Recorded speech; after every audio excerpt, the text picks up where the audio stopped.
বর্তমান ছোট বাচ্চাদের সবথেকে প্রিয় জিনিস হচ্ছে চিপস, কিন্তু এই চিপসে ট্রান্স ফ্যাটটা বেশি থাকে, আর তারপর ওটা কবে থেকে ভাজা থাকে আমার দেওয়া ঠিক পছন্দ হয় না। তো তাই আমি বাবুর জন্য বাজার থেকে এই চোঙ্গা আর পাঁপড় কিনে এনেছিলাম। এগুলোকে ভালো করে রোদে দিয়েছিলাম বাড়িতে ভাজার জন্য। রোদে দিয়ে ভাজলে কি হয়, এগুলো বেশ বড় বড় হয় আর সুন্দর ভাজা হয়। তো এগুলোকে রোদ হয়েছিল, রোদে ভালো দিয়ে রান্না। এই দেখুন পাঁপড়গুলো কি সুন্দর ফুলছিল রোদে দেওয়ার জন্য, না হলে ছোটো ছোটো করে। আর দুটো চোঙ্গাও এরকম ভালো করে ভেজে নিয়েছিলাম পাঁপড়ের সাথে। তারপর ভাজা হয়ে যেতে এদিকে আমার সোনা চলে এসেছিল। বলো কি বলছো, কি নিবে, কি নিবে তুমি? কি পাঁপড় ভাজা নেবে?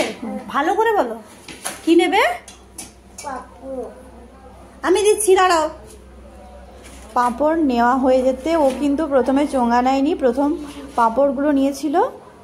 একটা ওর জন্য আবার একটা ওর দাদুর জন্য, দুজনের জন্যই নিয়ে গেছিলো।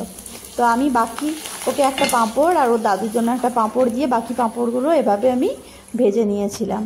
দেখুন কত সুন্দর এতগুলো পাঁপড় আর চোঙ্গা ভাজা ছিল। এটা রেখে দিয়েছিলাম, ও যখন খেতে চাইতো তখন ওকে দিতাম।